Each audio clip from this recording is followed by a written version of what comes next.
পৃথিবীতে তারা ওলি ছিলেন। সেই জমানাতে রাজা বাদশাহ বিরাট বড় অঞ্চলগুলিতে মূর্তি পূজা শুরু হলো, আগুন পূজা, সূর্য পূজা।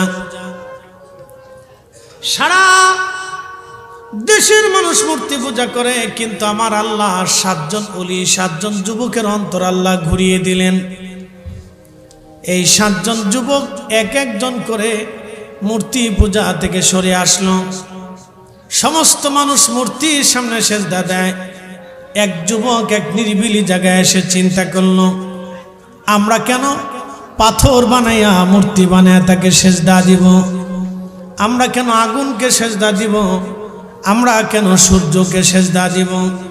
তাহলে এই সব কিছুর পরিচালককে কে? সূর্য আকাশে উঠায়, কে ডুবায় দেয়, কে বৃষ্টি দেয়, কে বৃষ্টি বন্ধ করে, কে আগুন জ্বালায় আবার কে আগুন বন্ধ করে দেয়, কোথায় থাকে আগুন, আবার আগুন জ্বললো বন্ধ হয়ে গেল। এইখানে আগুন জ্বালানো হবে, আগুন জ্বলবে, আবার আগুনটা হাওয়া হয়ে যাবে। আগুনের অস্তিত্ব আবার খুঁজে পাওয়া যায় না, আবার আগুনের অস্তিত্ব খুঁজে পাওয়া যায়। কে জ্বালাইলো আগুন? কোথার থেকে আগুনের অস্তিত্ব আসলো, আবার কোথায় আগুন হারিয়ে গেল? কে তামাম সৃষ্টি পুঙ্খানুপুঙ্খ রূপে নিয়ন্ত্রণ করে? এই চিন্তা এক যুবকের অন্তরে এসে গেল। সে বলল, না, মূর্তির সামনে মাথা নত করতে পারি না, কোনো পাথরকে পূজা দিতে পারি না, সূর্যকে খোদা বলতে পারি না, আগুনকে আমরা মাবুদ মনে করতে পারি না। আল্লাহ যুবকের অন্তরে হেদায়েত ঢেলে দিলেন। এই যুবকটা আসে সরে গেল, সাথে সাথে আরো 6টা যুবক আসলো। তারা সবাই এক একজন এক এক জায়গায় বসে আছে। একজন আর একজনকে জিজ্ঞেস করলো, ব্যাপার কি ভাইরে, তোমার মন বেজার কেন? তখন বলতেছে, মন বেজার না, মানুষ মূর্তি পূজা করে চিন্তা করি কেন তারা মূর্তির সেজদা দেয়। আপনি যদি ভারতে মহারাষ্ট্রে কোনো হিন্দুকে জিজ্ঞেস করেন, ভাই হিন্দু, তোমার এই মহারাষ্ট্রের সবচেয়ে বড় খোদাকে, বড় দেবতাকে, তখন তারা এক দেবতার নাম বলবে। যদি আপনি দিল্লিতে এসে বলেন, হে দিল্লির হিন্দু, তোমার দিল্লিতে সবচেয়ে বড় ভগবানকে, তখন সে আর একজনের নাম বলবে। এবার আপনি যদি মিরাটে যান, মিরাঠি হিন্দুকে যদি বলেন, হিন্দু মিরাঠি, তোমার ভগবান বড়কে, সে আর একজনের নাম বলবে। আপনি যদি কলকাতা আসেন, বাংলাদেশে আসেন, জিজ্ঞেস করেন তোমাদের বড় ভগবানকে, বলবে মা দুর্গা। যদি আপনি নেপালে চলে যান, জিজ্ঞেস করেন তোমাদের বড় ভগবানকে, নাম আর একটা। অন্ধ্রপ্রদেশে যদি চলে যান, জিজ্ঞেস করেন, হে ভাই হিন্দু, অন্ধ্রপ্রদেশে তোমার বড় ভগবানকে, সে আর একটা নাম বলে দিবে। এইভাবে প্রত্যেকটা প্রদেশ অঞ্চলে অঞ্চলে হিন্দুদের ভগবান আলাদা, ভগবান আলাদা। আপনি যদি তামাম পৃথিবীর সব মুসলমানকে জিজ্ঞেস করেন তোমার রবকে, সব মুসলমান এক বাক্যে বলে দিবে আমাদের আল্লাহ। এক কথা বলেন, ঠিক না বেঠে? قل هو الله أحد الله الصمد لم يلد ولم يولد ولم يكن له كفوا أحد। কখনো তোমাকে যদি ভুলি, হেদায়েতের আলো জেলে নিয় কাছে তুলি, ঠাই দিও প্রিয়তম অগমহিয়ান। তুমি রহমান, তুমি মেহেরবান, অন্ধ গাঘে না শুধু তোমার গুণগান, বুঝেও বুঝে না তবু শান। তুমি রহমান, তুমি মেহেরবান।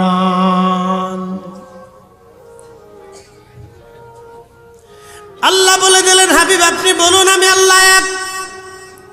আল্লাহুস সামাদ, আমি কারো মুখাপেক্ষী না, সব সৃষ্টি আমি আল্লাহর মুখাপেক্ষী। আমি কাউকে জন্ম দেই না, কারো কাছ থেকে জন্ম নেই না, আমি আল্লাহ এক একক, আমার কোনো শরীক নাই।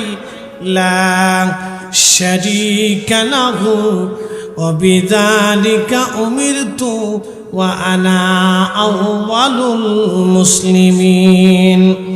নবী আপনি বলে দেন আমার কোনো শরীক নাই, আমি শরীকহীন, আমি এক, আল্লাহু লা ইলাহা ইল্লা হুয়াল হাইয়ুল কাইয়্যুম। আমি সে রব, আমি ছাড়া আর কোনো ইলাহা নাই, আমি ছাড়া আর কোনো খালিক নাই, আমি ছাড়া আর কোনো মালিক নাই, আমি ছাড়া আর কোনো স্রষ্টা নাই। আমি চিরঞ্জীব চিরস্থায়ী, আমার ক্ষয় নাই লয় নাই, আমি আল্লাহ শুরু নাই শেষ নাই কিছুই নাই। একবার জোরে বলা যাবে কি মারহাবা। আমি আল্লাহর কোনো মেসাল নাই, লাইসা কামিসলিহি শাইউন, আমার দৈর্ঘ্য নাই, প্রস্থ নাই, ব্যাস নাই, ব্যাসার্ধ নাই, আকার নাই, আকৃতি নাই, আমি আল্লাহর সাদৃশ্য কেউ নাই, আমি আল্লাহর কোনো মেসাল নাই। আমাদের দেশে এক দল আছে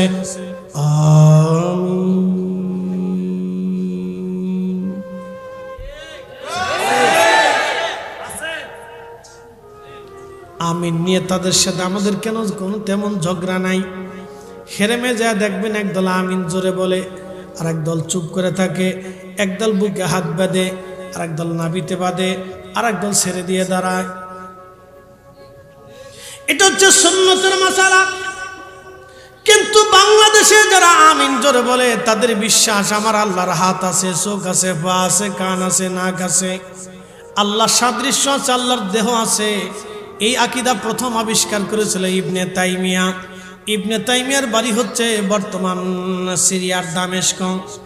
এই ইবনে তাইমিয়া যখন এই আকীদা শুরু করলো যে আল্লাহর হাত আছে, চোখ আছে, কান আছে, নাক আছে, হাত পা আছে, চোখ আছে, তখন আহলে সুন্নাত ওয়াল জামাতের বড় বড় ইমাম উলামা মুহাদ্দিস যারা ছিলেন তারা মসজিদ থেকে পিটাইয়া ইবনে তাইমিয়াকে তাড়াই দিল যে এই বদ আকীদা এই বর্তমান পৃথিবীতে সিরিয়াতে এই মিথ্যা ভ্রান্ত বিশ্বাস প্রতিষ্ঠিত হতে দেওয়া হবে না। একবার জোরে বলা যাবে কি আল্লাহু আকবার। এই ইবনে তাইমিয়া ফতোয়া দিল নবীজি রওজা শরীফ জিয়ারত করার উদ্দেশ্যে নিয়ত করা, সফর করা হারাম। আসতে হলো কেন জোরে বলেন। বর্তমানে যারা বুকে হাত বেঁধে নামাজ পড়ে ওরা ইবনে তাইমিয়ার অনুসারী, ওরা ইবনে তাইমিয়ার অনুসারী। ওরাই বলে রসুলের আব্বা আম্মা দুইজন কাফের ছিল, জাহান্নামী। কি বুঝলেন? এখন হেরেমে নামাজ পড়লে কাজ হবে? মদিনাতে, বাইতুল আকসায়, বাইতুল মুকাররমে তাহাজ্জুদে লম্বাল খেল্লা পরে সারা রাত্রে 40 বছর ইবাদত করলেও কাজ হবে না যদি বলে রসুলের আব্বা আম্মা কাফের, জাহান্নামী। নবীর আব্বা আম্মাকে জাহান্নামী বইলা কেউ জান্নাতের আশা করতে পারে না। কথা বলেন ঠিক কিনা? তাদের সাথে আমাদের পার্থক্য কোথায়? ইমানে। একসাথে বলেন কোথায়? জোরে বলেন, আরো জোরে। জোর হয় না কেন? জোরসে বলো। ইমান। এখন যদি আপনি মনে করেন যে হা রসুলের আব্বা আম্মা কাফের, তো ওই দলে চলে যান, কোনো অসুবিধা নাই, কোনো অসুবিধা নাই। কেন? হাসরের ময়দানে রসুলের সামনে দাঁড়াইতেই হবে। শ্রেষ্ঠ নবী দিলাম রে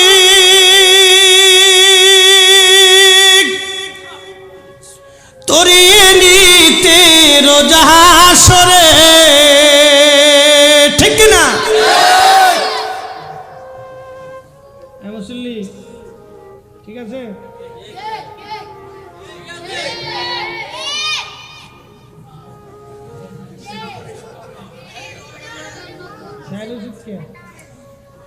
ঠিক আছে না? ঠিক আছে। দাঁড়ার মতো কয়জন? দাঁড়ায় পেশাব করে কারা? হাত তুলল।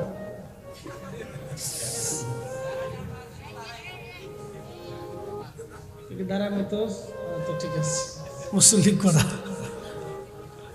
দাঁড়ায় পেশাব করে কেরা? হাত উঁচা। মুসল্লি বালা সামনের কাতারে বয়ে বসছে। আজকে শহীদ হয়ে যাবো তো মাঠ ছাড়তাম না। ওদের থাকতে হবে, ওরা আজকে থাকবে, আগামীকাল আমরা কবে, ওরা এই ঝান্ডা উড়াবে। কথা বলেন ঠিক কিনা? শোনেন একটা কথা বলি, আজকে এশকে রসুল আসার জন্য বড় মুহাদ্দিস হইতে হয় না, বড় ডক্টর ডিগ্রি লাগে না, মক্কা মদিনার থেকে পড়তে হয় না, আল আজহার বিশ্ববিদ্যালয় থেকে ফারেক হতে হয় না, দারুল উলুম দেওবন্দ থেকে দাওরা ইফতা কমপ্লিট করে আসতে হয় না, বেরেলি থেকে বড় মুফতি ফাঁস করে আসতে হয় না, বড় মাদ্রাসা থেকে ফারেক হইতে হয় না। আশিকে রসুল হইতে হলে দিনমজুর, রিকশাওয়ালা, সাধারণ ব্যক্তি, মূর্খ, লেখাপড়াহীন, কলিজার ভিতরে এশকে রসুল আসলেই হবে। কথা বলেন ঠিক কিনা? ভারতের এক জাহান্নামের কুকুর লেখক, সে বই লেখলো রঙ্গিলা রসুল। এখানে আল্লাহ রসুলের মহান চরিত্র নিয়ে সে বাজে বাজে কথা বললো, যাহা আমি ভাষায় প্রকাশ করতে পারবো না, বলতে পারবো না যে সে কত নেককার জন্য নিকৃষ্ট ভাষা ব্যবহার করেছে। সারা ভারতবর্ষে তখন মুসলমানরা আন্দোলন শুরু করলো। অবিভক্ত ভারত, পাকিস্তান, বাংলাদেশ, এই বিরাট একটা অংশ মিলে তখন একটা ছিল ভারতবর্ষ। অবিভক্ত ভারতবর্ষে দিল্লিতে হইচই পড়ে গেল, পাকিস্তান, বাংলাদেশের সমস্ত বড় বড় শহরগুলিতে হইচই পড়ে গেল। মামলা হলো কোর্টে, লেখকের বিরুদ্ধে রায় হবে ব্রিটিশ আদালত। পাকিস্তানের লাহোরে এক তরুণ যুবক, দাড়ি মোছ তখনও নাই, মোছ হালকা হালকা দাড়ি উঠছে কি উঠে নাই, রাখে নাই, কাঠ মিস্ত্রির কাজ করতো ইলমুদ্দিন। তো মিস্ত্রির হেল্পার ছিল, অল্প বেতনে টাকা পাইতো, দিন আনতো দিন খাইতো। লেখাপড়া ছিল না, কোন রকম মক্তবে নামটাও লিখতে পারতো না। শোনেন, ইলমুদ্দিন নাম পর্যন্ত লিখতে পারতো না, কিন্তু কলিজাতে উস্তুনে হান্নানার মতো এশকে রসুলের আগুন দাউ দাউ করে জ্বলে উঠে জিন্দা হয়ে গেল। ইলমুদ্দিন চিন্তা করলো, হয় আমি মরবো, না হয় ও মরবে, বাঁচলে গাজী, মরলে শহীদ। শাহাদাতের লিপসা নিয়ে দুশ্মনে রসুলকে হত্যা করার জন্য ছোট্ট একটা ছুরি কিনলো, দুধারালো বিশিষ্ট। সুদূর পাকিস্তানের লাহোর থেকে দিল্লিতে রওনা দিয়ে আদালত প্রাঙ্গণে এসে জিজ্ঞেস করলো, রঙ্গিলা রসুলের লেখকরে চিনো? লোকেরা বললো, ওই যে ফর্সা করে লোকটা। দেখাই দেওয়ার পরে সে পাশে দাঁড়াইয়া, বেশি সময় নেই নাই, ছুরিটা, ছোট্ট ছুরিটা বের করে তার পেটের মধ্যে দিয়ে এক পা আনপার করে এক টানে ভুরি নারী সহ, এক টানে এক পচে ভুরি নারী সহ একবারে কোটের ভিতরে সব সেরে বের করে দিয়ে দিল। সাত পরে জাহান্নামের কুকুর মুহূর্তেই জাহান্নামে চলে গেল। একসাথে বলবেন আল্লাহু আকবার। আরো জোরে, আরো জোরে। এশকে রসুলে কারো ছাড় নাই, নিজের বাপকেও ছাড়া যাবে না। কথা বলেন ঠিক কিনা? নিজের বাপকেও ছাড়তে হয় না। মনে রাখবেন, মেহেশ্বরে আল্লাহ রসুলের সামনে দাঁড়াইতেই হবে, পালিয়ে বাঁচার কোনো রাস্তা নাই, কোনো সুযোগ নেই। সেই দিনের সেই অক্ষর জ্ঞানহীন শূন্য যুবকটা ইলমুদ্দিন আদালতের মধ্যে হত্যা করে ফেলল জাহান্নামের কুকুরকে। ইলমুদ্দিন জানতো বিনিময়ে আমার শাহাদাত হবে, ফাঁসি হবে, কিন্তু এশকে রসুলে ফাঁসির দড়ি গলায় নেওয়ার জন্য প্রস্তুতি নিয়ে ইলমুদ্দিন চলে আসছে। নবীর পক্ষ থেকে একজন কাঠ মিস্ত্রি সেই দিন প্রতিশোধ নিয়ে নিলেন। লেখাপড়া নাই, একজন কাঠ মিস্ত্রি রসুলের পক্ষ থেকে প্রতিশোধ নিয়ে নিলেন। সেই দিন ইলমুদ্দিনকে পুলিশ ধরে নিয়ে গেল জেলখানায়। আদালতের মামলা ঘুরে গেল ভিন্ন দিকে, আলোচনা সমালোচনা ঘুরে গেল অন্যদিকে। হিন্দুরা বলল ইলমুদ্দিনের ফাঁসি চাই, মুসলমানরা বলল না, ইলমুদ্দিনের ফাঁসি হবে না। লক্ষ লক্ষ মুসলমান, কোটি কোটি মুসলমান ইলমুদ্দিনের পক্ষ নিল না, ইলমুদ্দিনকে ফাঁসি দেওয়া হবে না। আদালতের সমস্ত আইনজীবী যারা ছিলেন মুসলমান, সবাই ইলমুদ্দিনের পক্ষে লড়াই শুরু করলেন। হিন্দু আইনজীবীগুলি হিন্দুর পক্ষে লড়াই হলো, বিরাট বড় দাঙ্গা বেঁধে যায় ভারত মহাদেশে, কঠিন দাঙ্গা বেঁধে যায়। ইলমুদ্দিনের জীবনী দেখেন, শুনে যান। ইশকে রসুলে কত বড় স্পিড ছিল তার। হযরত ইলমুদ্দিন রাহিমাহুল্লাহ বন্ধু, ওই বিচারক, এই আইনজীবী যারা ছিলেন, তারা ইলমুদ্দিনের কাছে যে জেলখানায় যে বলেন, ইলমুদ্দিন, তোমাকে মৃত্যুর কাঠগড়া থেকে বাঁচাইতে পারবো, কিন্তু একটা শব্দ কালকে বলা লাগবে। শব্দটা হলো, তুমি শুধু বলবা আমি যেই সময় কাজটা আপনাকে খুন করেছিলাম এই সময় মাথা ঠিক ছিল না, আমি বুঝতে পারি নাই। এই একটা শব্দ যদি তুমি বলতে পারো ইলমুদ্দিন, তাহলে তোমাকে যে কোনোভাবে আমরা ফাঁসির কাষ্ট থেকে বাঁচিয়ে দেব।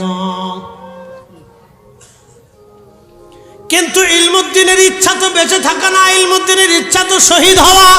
কথা বল না কেন? ইলমুদ্দিনের বাসনা তো রাসূলের প্রেমে শহীদ হয়ে যাওয়া। কারণ ইলমুদ্দিন জানতেন, কুল ইন কুনতুম তুহিব্বুনাল্লাহ ফাত্তাবিউনি ইউহিব্বুকুমুল্লাহ। আল্লাহ কোরআনে বলেন, হুজুর উম্মতকে বলেন, চূড়ান্ত ভাবে কেউ যদি আমি আল্লাহকে পেতে চাই, চূড়ান্ত ভাবে কেউ যদি আমি আল্লাহকে খুশি করতে চাই, চূড়ান্ত ভাবে কেউ যদি আমি আল্লাহকে রাজি করতে চাই, তাহলে বন্ধু আপনি বলে দেন ফাত্তাবিউনি, সেজন্য আপনি নবীকে চূড়ান্ত ভাবে মেনে নেয় এবং চূড়ান্ত ভাবে সেজন্য আপনাকে বেশি ভালোবাসে। আপনি নবী ভালোবাসা হলে আমি আল্লাহর ভালোবাসা হবে। আপনি নবীর জন্য জীবন দিলে আমি আল্লাহর জন্য হবে। আপনি নবীর শান গাইলে আমি আল্লাহর শান হবে। আপনার ইত্তেবা হলে আমি আল্লাহর ইত্তেবা হবে। আপনার মত হলে আমি আল্লাহর মত হবে। আপনার পথ হলে আমি আল্লাহর পথ হবে। আপনি নবীকে খুশি করলে আমি আল্লাহকে খুশি করা হবে। আপনি নবীকে গালি দিলে আমি আল্লাহকে গালি দেওয়া হবে। আপনার শানকে ছোট করলে আমি আল্লাহর শানকে ছোট করা হবে। আপনি নবীর সাথে বেয়াদবি করলে আমি আল্লাহর সাথে বেয়াদবি হবে। আপনি নবীর সাথে দুশমনি করলে আমি আল্লাহর সাথে দুশমনি হবে। আপনি রাসূলের পক্ষে জীবন দিলে আমি আল্লাহর পক্ষে জীবন দেওয়া হবে। একবার জোরে বলা যাবে কি ইয়া রাসূলুল্লাহ?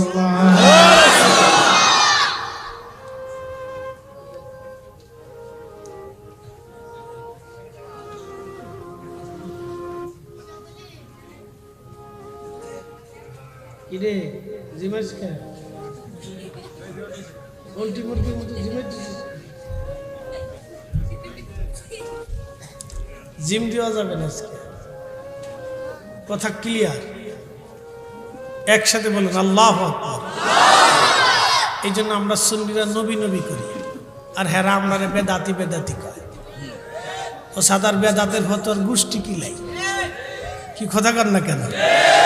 জমিন কার? আসমান কার? ফেরেশতা কার? নবী কার? নবীর উপর দুরূদ পড়ে কে? চালু করছে কে? কাদেরকে দিয়ে? আল্লাহর দিয়ে, ফেরেশতার দিয়ে। ফেরেশতা দিয়ে দুরূদ কি এখনো পড়ে কি পড়ে না? আগামীতে চলবে কি চলবে না? তা আল্লাহর সব ফেরেশতা যদি দলবদ্ধভাবে দুরূদ পড়তে পারে, আমরা দলবদ্ধ বললে বলে বেদাত হয় কা? কি কথা কন না কেন? আমরা দলবদ্ধ ভাবে বললে বেদাত হয় কেন? যতদিন জিন্দা থাকবো ততদিন নবীর আল্লাহর জমিনে রাসূলের দুরূদ চালু রাখতেই হবে। কথা বলেন ঠিক না বেঠিক? আজকে নতুন নতুন বক্তা বেরিয়েছে, খুতবা শেষ করে লা ইলাহা ইল্লাল্লাহ জিকির করে ওয়াজ শুরু করে, দুরূদ পড়ে না। দেখেন দুরূদ পড়ে না। কি পড়ে না? দুরূদ পড়ে না। এই বক্তার ওয়াজ শুনে কোনো লাভ নাই। এরা নতুন বেদাতি দল। এই কথা কর না কেন? যখন নতুন বেদাতি, নিকৃষ্ট বেদাতি, একবারে নিকৃষ্ট বেদাতির দল, যারা রাসূলের দুরূদকে খতম করতে চায়, এদের মতো নিকৃষ্ট বেদাতি পৃথিবীতে কেউ নাই।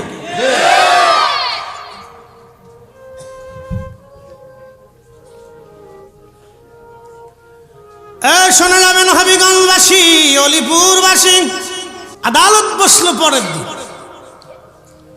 আইনজীবীরা শিখাইছে তুমি শুধু একটা শব্দ বলবা, তোমাকে ফাঁসির কাষ্ট থেকে বাঁচাবো। পরে দিন আদালত বসান পরে ইলমুদ্দিন আসামির কাঠগড়ায় দাঁড়ানো। আইনজীবীরা তাদের নিজস্ব যুক্তিপূর্ণ যা যা বলার বলল। এবার আইনজীবী ইলমুদ্দিনকে জিজ্ঞেস করলে, ইলমুদ্দিন তুমি কি হত্যা করেছ? বলে হ্যাঁ। কি জন্য হত্যা করেছ? আমার রসুলের ইজ্জতকে ছোট করার জন্যে, আমার নবী সম্পর্কে বাজে বাজে কথা বলার জন্যে আমি স্বইচ্ছায় প্রতিশোধ নেওয়ার জন্য আমি তাকে হত্যা করেছি।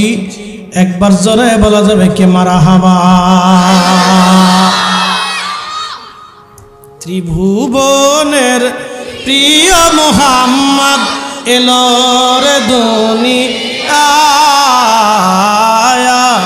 রে সাগর দেখবি যদি রে সাগর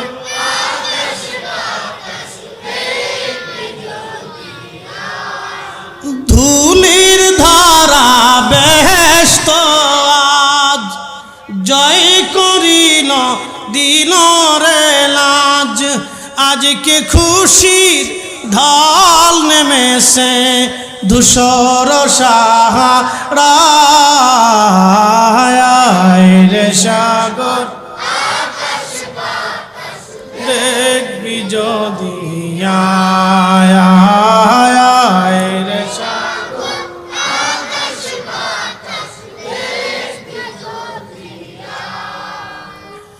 ইলমুদ্দিন বলল আমি ইচ্ছা করে হত্যা করেছি।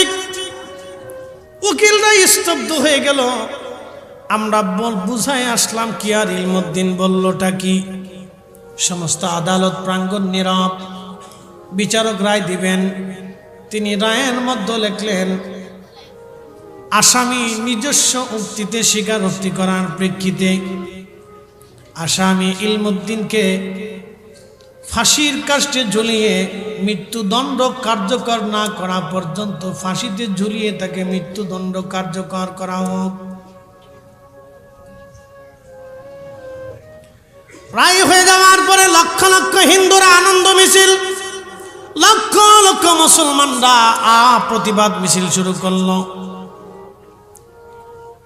বিচার আদালতের আইনজীবী যারা ছিলেন তারা ইলমুদ্দিনকে বলল, ইলমুদ্দিন তোমারে বললাম কি আর তুমি বললাটা কি? ইলমুদ্দিন ডাক দে বলল, আইনজীবীরা আপনারা তো বলছেন ফাঁসির কাষ্ট থেকে আমাকে বাঁচানোর জন্য, কিন্তু গত রাত্রিবেলা রহমতের নবী আমাকে স্বপ্ন এসে আমাকে জান্নাতের সুসংবাদ দিয়ে গেছে এবং বলে গেছে জান্নাতে আমি এবং আমার রসুল একই সঙ্গে হাউজে কাউসারের পানি পান করে আমরা জান্নাতে খাবার খাবো। একবার জোরে বলা যাবে কি ইয়া রাসূলুল্লাহ? হাত উঁচা করে বলেন রসুল আছে না নাই?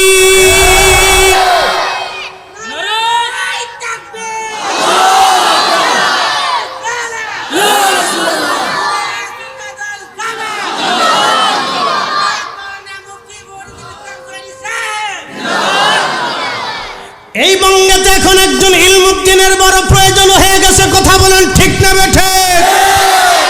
যারা বলবে রসুলের আব্বা আম্মা কাফের, তাদের সাথে আমাদের কোনো সম্পর্ক হতে পারে না, তাদের জন্য বর্তমানে ইলমুদ্দিনের বড় প্রয়োজন। কথা বলেন, হাত উঁচা করে বলেন ঠিক কিনা? ইলমুদ্দিনের জন্য রসুল সুসংবাদ দিয়ে গেলেন, জান্নাতের সুসংবাদ। নবী বলেন, মান রাআনি ফিল মানাম ফাকাদ রাআল হক, যে আমাকে স্বপ্ন দেখলাম সে বাস্তবে আমাকেই দেখেছে। আমি নবী নিজে আসছি, ছবি আসি নাই। আমি নবী নিজে আসলাম, ছবি আসি নাই। ইলমুদ্দিন লেখাপড়া নাই। আল্লামা ডক্টর ইকবাল রহিমাহুল্লাহ তার জানাজায় দাঁড়িয়ে গেলেন। লক্ষ লক্ষ মুসলমান জানাজায় দাঁড়িয়ে গেলেন। ভারতের বড় বড় প্রখ্যাত আলেম ওলামারা জানাজায় দাঁড়িয়ে গেলেন। এরপরে যাইয়া আল্লামা ইকবাল কবিতার সঙ্গে তিনি লিখতে লাগলেন, কে অফাতুনে মোহাম্মদ সে তু হম তেরে গে এ যা চিজ কিয়া লৌহ কলম তেরে গে। তুমি যদি তোমার জীবনের সবটুকু দিয়ে রসুলকে মোহাব্বত করতে পারো, তুমি যদি তোমার জীবনের সব কিছু রসুলের জন্য কুরবানি করে দিতে পারো, হ্যাঁ নবীর ওয়াফাদার গোলাম, তামাম কুল মাখলুকাত লৌহ কলম, আমার আল্লাহ তোমার অনুগত বানিয়ে দেবে, অনুগত বানিয়ে দিবে। একবার জোরে বলা যাবে কি ইয়া রাসূলুল্লাহ। আল্লামা ডক্টর ইকবাল তখন লিখলেন, মগজ করা রোহে ঈমান জান দিন হাসতে হবে রহমাতুল লিল আলামিন। মগজ করা রোহে ঈমান জান দিন হাসতে হবে রহমাতুল লিল। কোরআনের মগজ বলো, ঈমানের রূহ বলো, ধর্মের প্রাণ বলো, সব কিছুর মূল নবীর ভালোবাসা। নবীর ভালোবাসা যেখানে নাই কোরআন সেখানে নাই। যেই তাফসীর মাহফিলে রসুলের শানকে ছোট করে বলা হয়, আমি মনে করি এটা কোরআনের তাফসীর মাহফিল না, এটা শয়তানের মজলিস। কারণ যেই মজলিসে রসুলের শান ছোট করা হয় ওটা তাফসীরুল কোরআন মাহফিল হতে পারে না। ওই কই মজলিসে মূলত তাফসীরুল কোরআন মাহফিল হয় নাই, তারা আমার নবীর সাথে দুশ্মনী করার জন্য বাগান সাজিয়েছে। এইভাবে লক্ষ লক্ষ মুসলমানের ঈমান চুরি হয়ে গেল। বাজান খুব মনোযোগ দিয়ে কথা শুনে যাবেন। আজ সত্য বললে গলা কাটা যায়, সত্য বললে মানুষ গালি দেয়, রসুলের পক্ষে বললে বেদাতের ফতোয়া আসে, নবীর পক্ষ বললে শিরিকের ফতোয়া দেওয়া হয়। তোমরা যতই শিরিকের ফতোয়া দাও না কেন, আল্লাহ রসুল যতদিন পর্যন্ত আল্লাহ জবান দিয়েছে, জীবন দিয়েছে, আমরা সুন্নিরা ততদিন নবীর গান গাইতেই থাকবো, আমরা ততদিন শান বলতেই থাকবো। আমরা আমাদের ঈমান বাঁচানোর দরকার, আমরা মুসলমানের ঈমান বাঁচানো বড় প্রয়োজন। কারণ মেহশরে একটা কথা মনে রাখবেন, হাউজে কাউসারে আপনাকে যেতেই হবে, যেতেই হবে। আর হাউজে কাউসারে যাইতে হলে রসুলের সামনে দাঁড়াইতে হবে, দাঁড়াইতে হবে। অতএব হিসাব করে হাসরে যাওয়াটা বুদ্ধিমানের কাজ। আল্লাহর নবী ছাড়া উম্মতের গতি নাই, কোনো রাস্তা আল্লাহ রেখে দেয় নাই, দ্বিতীয় কোনো অপশন আল্লাহ রাখে নাই। নবী ছাড়া নাজাতের কোনো রাস্তা নাই, নবী ছাড়া জান্নাতে যাওয়ার কোনো ব্যবস্থা নাই। কথা কন না কেন? আছে? একসাথে বলেন আছে? আছে? নবীর সামনে ছাড়া জান্নাতে যাওয়ার সুযোগ আছে? নবীর হামদের সুপারিশের পতাকা ছাড়া আবু বকর, সিদ্দিক, ওমর, সাহাবা ইকরাম, তাবিন, তাবিনরাও জান্নাতে যেতে পারবে না। তারা যেহেতু পারবে না, অতএব আর কোনো বাপের বেটা নাই, কোনো মায়ের সন্তান নাই রসুল ছাড়া জান্নাতে যায়। কথা বলেন ঠিক কিনা? ঈমান বাঁচিয়ে কবরে যেতে হবে। বুঝলে বুঝপাতা নালে তেজপাতা, বুঝে যাওয়াটা জরুরি। আপনার কবরে আমি যাব না, আমার কবরে আপনি আসবেন না, এটা প্রেম। আমার হাসিব তান্না সাহাব আল কাহাব, 7 জনের হেদায়েত এসে গেল। হেদায়েত দেয় কে? এশকে রসুল কলিজায় ঢেলে দেয় কে? আল্লাহ আমাদের উপর অনেক বড় দয়া করছে যে আমাদের কলিজায় এশকে রসুল ঢুকিয়ে দিচ্ছে আল্লাহ। কথা বলেন ঠিক কিনা? কারেন্ট কি চলে গেছে? তো এটা কি লাইট জেনারেটর কি ওই লাইট কুলায় না? আচ্ছা, বিদ্যুৎ আসলে জেনারেটর বন্ধ করে দাও।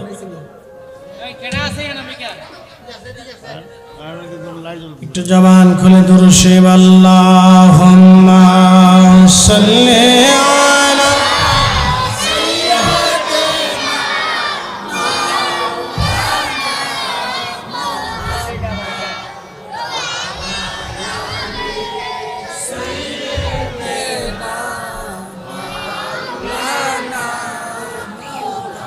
একটু জবান খুলে আল্লাহ আল্লাহ আল্লাহ আল্লাহ আল্লাহ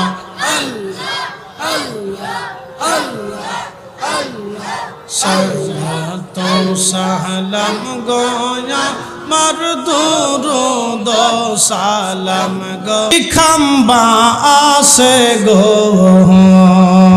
সেই খাম্বাতে হেলান দিয়া সেই খাম্বাতে হেলান দিয়া খুদবা দিতেন মুস্তাফায় তোমরা যদি যাও গো মদিনা আল্লাহ আল্লাহ আল্লাহ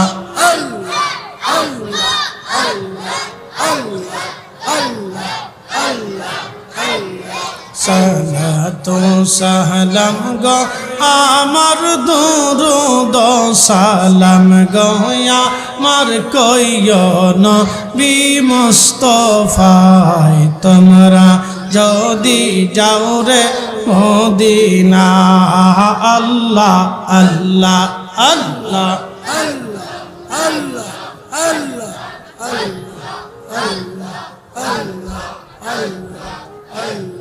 লা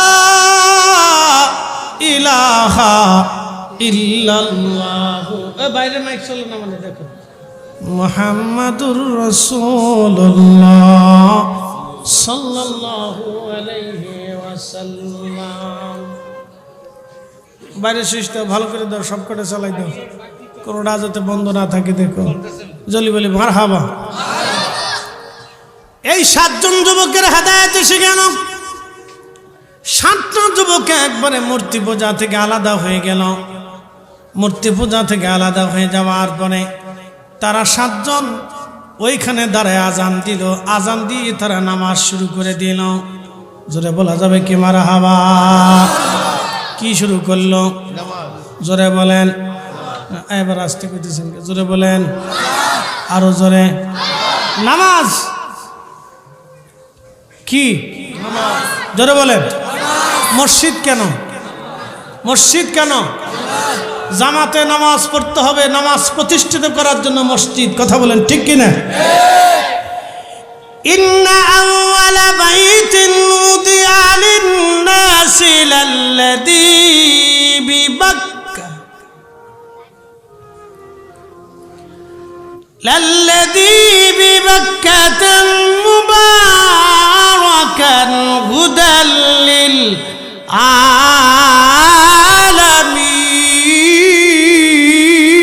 আলামিন আমি রব্বুল আলামিন প্রথম যে ঘর তৈরি করলাম সেটা বাক্কা মক্কাতুল মুকাররমা প্রথম বানানোর পরে তার 40 বছর পরে বাইতুল আকসা খুব মনোযোগ দিবেন উজান শৈলজোড়াবাসী হবিগঞ্জবাসী মনোযোগ দিয়ে শুনে যাবেন নামাজ প্রতিষ্ঠিত করা লাগবে নামাজ এখন আমাদের দেশে নামাজ হয়েছে বিভিন্ন রকম এক নামাজ হলো বতরে নামাজ বলে হুজুর বতরে নামাজ কি শুধু জুমার দিনে নামাজ পড়ে বাকি নামাজ তারা পড়ে না এটা হলো বতরে নামাজ আর একটা নামাজ হচ্ছে বিয়াই নামাজ বলে হুজুর বিয়াই নামাজ কি নামাজ বিয়াই নামাজ বলে কি বলে বিয়াই নামাজ হলো নতুন নতুন বিয়াই বাদ গেছে নামাজ যদি না পড়ে বিয়াই মন্দ বলবে সেই জন্য ঠেলায় পড়ে বিয়াই মসজিদে যায় এটার নাম দিছি বিয়াই নামাজ আর একটা আছে রাজনৈতিক নামাজ বুটাবুটি শুরু হইলে দেখবেন কতজনে মুইতেও পানি লয় না ঠিক মতো নামাজের প্রথম কাতারে যায় দাঁড়ায় এটার নাম দিছি রাজনৈতিক নামাজ যদি নামাজ না পড়ে তাহলে ভোট দেবে না সেই জন্য তারা নামাজ পড়ে এটার নাম হলো রাজনৈতিক নামাজ ঠিক কিনা কোরআন আল্লাহ বললেন ফাওয়াইলুল লিল মুসাল্লিন আল্লাযীনা হুম আন সালাতিহিম সাহুন